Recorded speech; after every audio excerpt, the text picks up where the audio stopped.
सप्तम अध्याय रही चिन्मयीर बाहाघर। यह एक आवेगिक अध्याय। यह शेष पर्यंत देखिबे बोली मोर विश्वास। ओम मंगलं भगवान विष्णु मंगल मधुसूदन मंगलं पुंडरीकाक्ष मंगलं गरुड़ध्वज। विवाह कलिकतार एक 3 महला कोठा उपरे महा आडंबर रे चलीथिला। विनायक आउ चिन्मयीर विवाह। शंख हुड़हुड़ी रे घर फाटुथिला। बंधु बांधव गहली चहली पाटी तुंड लाउडस्पीकर रे कान अतड़ा पड़ुथिला। हठात हसी हसी नाची नाची घर भीतर को पशि आसिला प्रदीप। ओठरे मिठा हसर ढेउ, मुहरे अनर्गल कथा। अरे चिन्नू, चिन्मयी, तमर बाहाघर, तमर आज केते शुभ दिन, शुभ लग्न, मंगल मुहूर्त। मते डाकिलनी, मते मामूली निमंत्रण कार्टी भी देन। हौ न दियो, मोर दुख नहीं, अभिमान मटे नहीं। निमंत्रण काहाकु दियंती? पर अपर लोकंकु, अति आपनार लोकंकु कोन निमंत्रण दिया जाए? चिनू मोर सांग बंधु, समर इन्स्टिट्यूट रे आमे एकाठी पाठ पढ़ीचु, एका बेंच रे बसीचु। आम भितरे आत्मार मिलन, हृदयर बंधन। एठी पुणी मामूली निमंत्रण, पुणी डाकरा काहींकी? मो भौणी को मु बेदी रे बसई बाहा करई दबा कथा। चिन्मयी बेदी ऊपर उठी आसिला, हाथ धरी नहीं बसैला गोटे चौकी उपरे। तमे एठी बस प्रदीप, मु पानी आनी दउछि, गोड़ धोई नियो। बेसी कथा कुह नहीं, मुंड कौन है जीव? अरे ना ना, मो मुंड एकदम ठीक अच्छी। मु सीधा टैक्सी रे आसीछि बरहमपुर रु कलिकता। केते जा बाट? मु कहिली जदि आमे पहुंचीबा आगरु बाहाघर सरी जाए तेबे जाई लाभ कौन? चिन्नू कहिबो, अरे प्रदीप, एते भल पाउथिलो, टिके मो बाहाघर को आसिलानी, कौन दबाकू पड़िबो बोली डरी गल? कौन एमिति मु नहीं जाइथांती जे? हेई ने चिन्नू, तो गरीब भाईर ए सामान्य उपहार। चारिपट सुना काच, सिंदूर, ए सुना हारटी, आउ हाँ ए बनारसी सिल्क साड़ीटा चंपा रंगर। शुभ दिने एई रंग पिंधंती, आउ ए रंग तो देह को बेस मानिबो। एही समय रे कांचन, सुब्रत माँ और अन्य माने आसी जमा हो जाइथांती चारि पाखरे। बाहाघर बंद हो जाई थाए एकदम। विनायक भी धीरे धीरे उठी आसी थाए बेदीरु। प्रदीप समस्त को मथा नुआई प्रणाम कला। अरे हाँ विनायक भाई, आपण को आउ थरे प्रणाम। आपण को मो परिचयटा दिए। अरे केही तो मते परिचय करई देउ नाहंती। मु कौन करिबी? मु प्रदीप पट्टनायक, चिन्मयीर बंधु। चिन्मयी आसी पुणी धरिला प्रदीप रो हाथ। तम गोड़ तले पड़ुछि प्रदीप, तमे आउ किछि कुह नहीं। तमे आउ किछि कहिब तो मु एई कोठारु तळकु डेई पड़ीबी। तू कोन एबे भी विश्वास करूछु जीवन रे मु तते केबे कष्ट देबी? ना रे, मु तो पाद तले घास हेई रहिबी सिना, तो पाद तले कंटा हेबिनी। आस सुब्रत भाई, आस तेने रोषेईबास देखिबा। सुब्रतर हाथ धरी प्रदीप खंदाशाला आड़े चली गला। आज प्रदीप को देखी सुब्रत गोटे कथा भाबुथिले, आउ भाबुथिले ए आनंद तले केते दुख, अंतर्दाह, मर्मधार भरी रही प्रदीप पाखरे। तांकर तो भय हेउथिला ए धक्का बोधे प्रदीप संभाली पारिबनी, भांगी पड़िबो। दीप लिभिबा आगरु जेमिति उज्जवल होई जली उठे एई आनंद, कलरल, उत्तेजना बोधे सैया। प्रदीप हठात कहिला, अरे जा, गोटे भूल हो गला। गोविंद बिने दल यात्रा, तमको छाड़ी बाहाघर, तमको आड़े टाणी आनिली, आउ साड़े बाहाघर हम केमती? देखिल, मते केही किछि कहू नाहंती, भाउज भी किछि कहू नाहंती। चलो चलो तळुकु चलिल। सुब्रतर हाथ धरी पुणी प्रदीप खप खप होई तळकु ओल्हेई आसिला। एथर सीधा जाई पहुंचिला रोषेई घरे। एइछि भाउज, तमे एइठी, मु सियाड़े तुमको केते खोजी खोजी नयांत हेलिनी। अरे चा कप तो दियो, एते बाटरू आसिली, कपे चा दबनी? कांचन गोटे प्लेट रे लुची संदेश ପାୟସ ଆଦି ଆଣୁଥିଲେ। ପ୍ରଦୀପ କହିଲେ ନା ସେସବୁ ମୋର କିଛି ଦରକାର ନାହିଁ, ମତେ ବାସ୍ ଚା ଟିକେ ଦିଅ। ଭାଉଜ ଚାହା ଆଣିଦେଲେ। ସତେ ଭାଉଜ ଫାର୍ଷ୍ଟ କ୍ଲାସ୍ ଚାହା ହେଇଛି, ଇଏ କ'ଣ ସ୍ପେଶାଲ? କହିଲେ ନା ଖାଲି ଚାହା ଖାଇଲେ ହେବ ନାହିଁ, ଆସ ସୁନା ପିଲାଟି ଭଳି ମୋ ସାଙ୍ଗରେ ଆସ। ମୁଁ ଉପର ଘରେ ବିଛଣା ଦେଇଛି, ଟିକେ ଶୋଇପଡ଼ିବ, ଭଲ ଲାଗିବ। କେଜାଣି କେତେ ବାଟରୁ ଆସିଲଣି, ବଡ଼ କ୍ଳାନ୍ତ ଲାଗୁଥିବ। ନାଇଁ ଭାଉଜ, ମୁଁ ପୁଣି ଏତେ ବାଟରୁ ଆସିଛି, ଟିକେ ବାହାଘର ଦେଖିବେନି?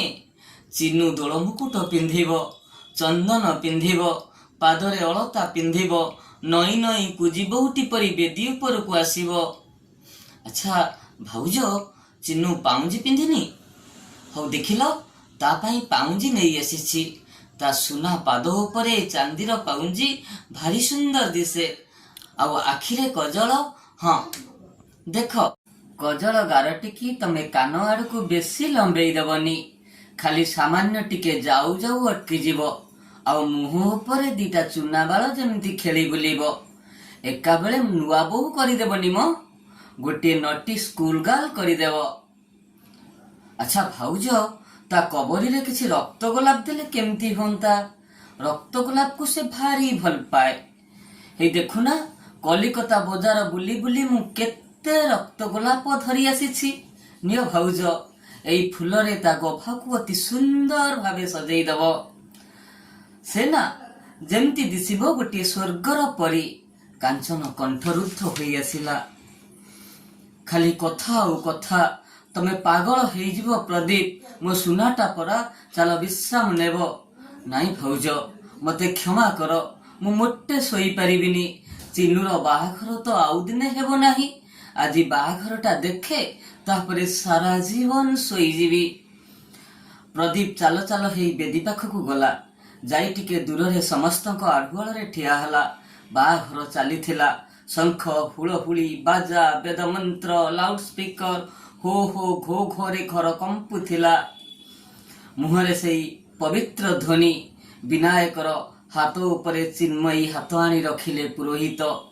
ତାପରେ ଘନ ଘନ ଶଙ୍ଖ ଧ୍ୱନି, ହୁଳହୁଳି, ମନ୍ତ୍ର ଉଚ୍ଚାରଣ, ମଙ୍ଗଳ ମହୁରୀ, ବିପୁଳ କୋଳାହଳରେ ହାତ ଗଣ୍ଠି ପଡ଼ିଲା।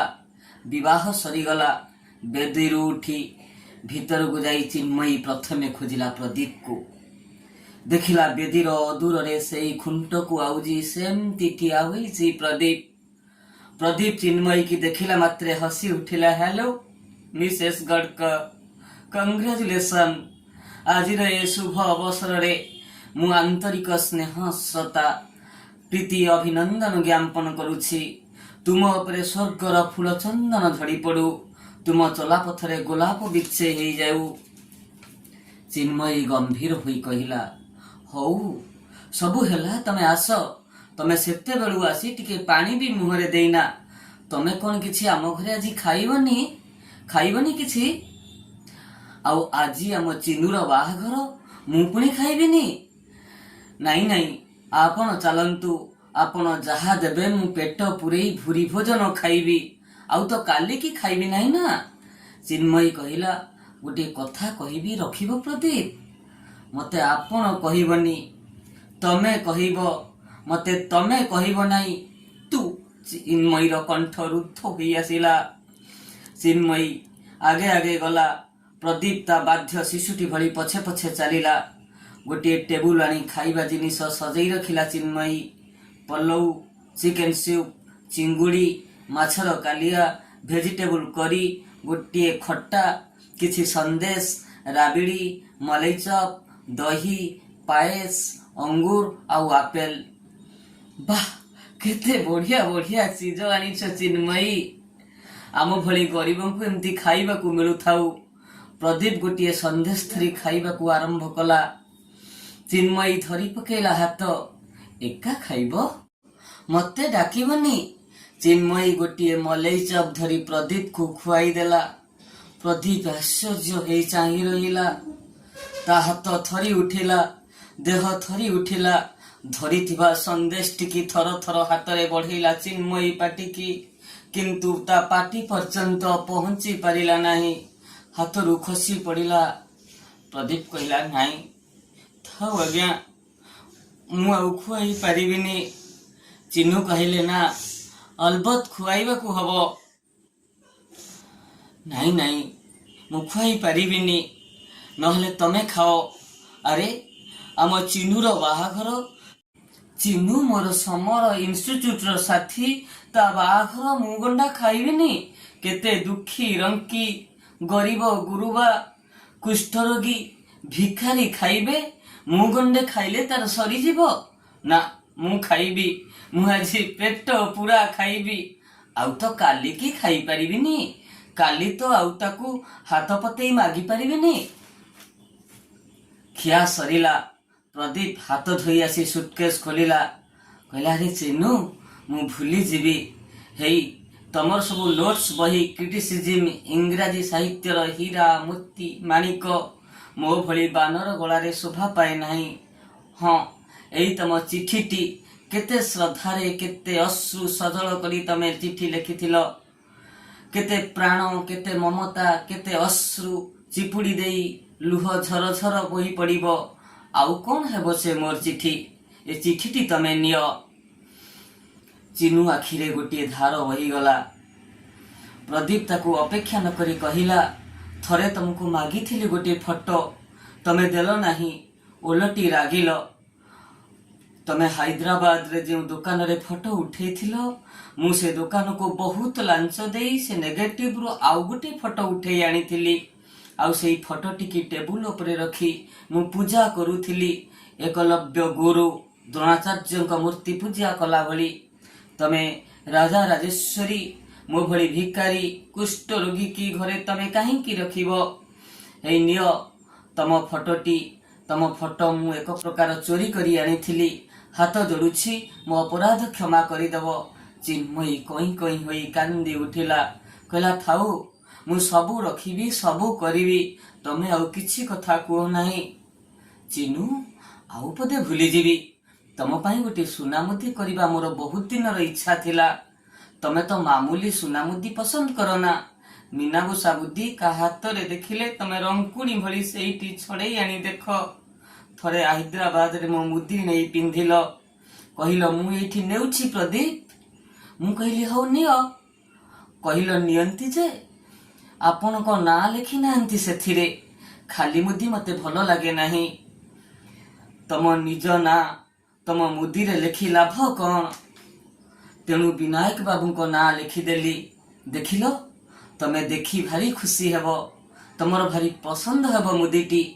ମୁଁ ବି ମୁଦି ଘୋଡ଼ା ସରିବା ପରେ ଦେଖି ଆନନ୍ଦରେ ନାଚି ଉଠିଲି। ନିଅ, ଏଇ ମୁଦିଟି ଆଜି ତମ ହାତକୁ ଟେକି ଦଉଛି। ଏ ମୁଦିଟି ତମ ଚମ୍ପା ଫୁଲର ଆଙ୍ଗୁଳି ଉପରେ କେମିତି ଦିଶିବ ମୁଁ ମନେ ମନେ କଳ୍ପନା କରିବି ସିନା, ଆଉ ଦେଖିପାରିବିନି। ବିନାୟକ ବାବୁ ଦେଖି ଖୁସି ହେବେ, ସେଇ ମୋର ଆନନ୍ଦ। ତମେ ଆଉ ବିନାୟକ ବାବୁ ମୋର ସ୍ନେହ ନେବ, ଆଶୀର୍ବାଦ ନେବ, ଲୁହ ନେବ, ପ୍ରଣାମ ନେବ। ବିନାୟକ ବାବୁଙ୍କୁ କହିବ, ଚିନୁ ମୋର ନିରପରାଧ, ସବୁ ଅପରାଧ ଦୋଷୀ ମୁଁ, ପାପୀ ମୁଁ। ଆଉ ତମେ ଚିନୁ, ଚିନ୍ମୟୀ ମୋ ସ୍ୱପ୍ନ, ମୋ ମାଳବିକା, ଚିତ୍ରାଙ୍ଗଦା। ମୁଁ ତୁମକୁ ବହୁତ କଷ୍ଟ ଦେଇଛି, ତୁମ ପାଦରେ କଣ୍ଟା ଫୋଡ଼ିଛି, ତମ ନୟନରୁ ବହୁତ ଅଶ୍ରୁ ଝରାଇଛି। ତମକୁ ହାତ ଯୋଡୁଛି, ମତେ କ୍ଷମା କରିଦେବ। ଆରେ ହଁ ହଁ, ଭୁଲିଗଲି। ଯା, ମସ୍ତ ବଡ଼ ଭୁଲ ହେଇଗଲା। ବରହମପୁରରୁ ମୁଁ ଡାଇରେକ୍ଟ ଟ୍ୟାକ୍ସିରେ ଆସିଲି। ସେ ଡ୍ରାଇଭର ଏଯାଇ କିଛି ଖାଇନି, ଦିନ ସାରା ଗଲାଣି। ତମେ ଚିନୁ, ତା ପାଇଁ କିଛି ଖାଇବାକୁ ଆଣ ତ।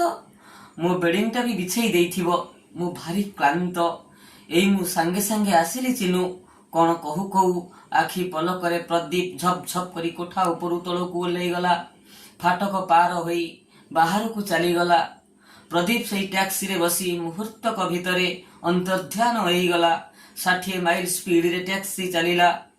ଚାଲି ଚାଲି ଯାଇ ଅଟକିଲା ଖଡଗପୁର ପାଖରେ। ପ୍ରଦୀପ ଟ୍ୟାକ୍ସିରୁ ଓହ୍ଲାଇଲା। ଡ୍ରାଇଭର ହାତ ଟେକି ନମସ୍କାର କଲା, ଟ୍ୟାକ୍ସି ଛାଡ଼ିଦେଲା। ପ୍ରଦୀପ ଚାଲ ଚାଲ ହୋଇ ରେଳ ଷ୍ଟେସନ ଆଡକୁ ଗଲା। କଳାହାଣ୍ଡିଆ ମେଘ ଘୋଟି ଆସୁଛି, ବିଜୁଳି କୁଟୁଛି, ପେଚା ରାବୁଛି। ପ୍ରଦୀପ ଗୋଟିଏ ବୁଦାମୂଳେ ବସି ପଡ଼ିଲା। आगरे डिस्टांस सिग्लाइन पड़ी बॉम्बे मेल आसवाकू 5 मिनिट बाकी प्रदीप कंठ फेंटाई चित्कार कला चिन्नू चिन्नू चिन्नू दूरे बहुत दूरे बॉम्बे मेल आलुओ देखागला। ये तो थिला 7म अध्याय। प्रदीप से ही बॉम्बे मेल रे निजर प्राण शेष करदेव कि बंचीब ताहा जानिबा 8म अध्याय रे। तेबे अपेक्षा करंतु 8म अध्याय को। धन्यवाद।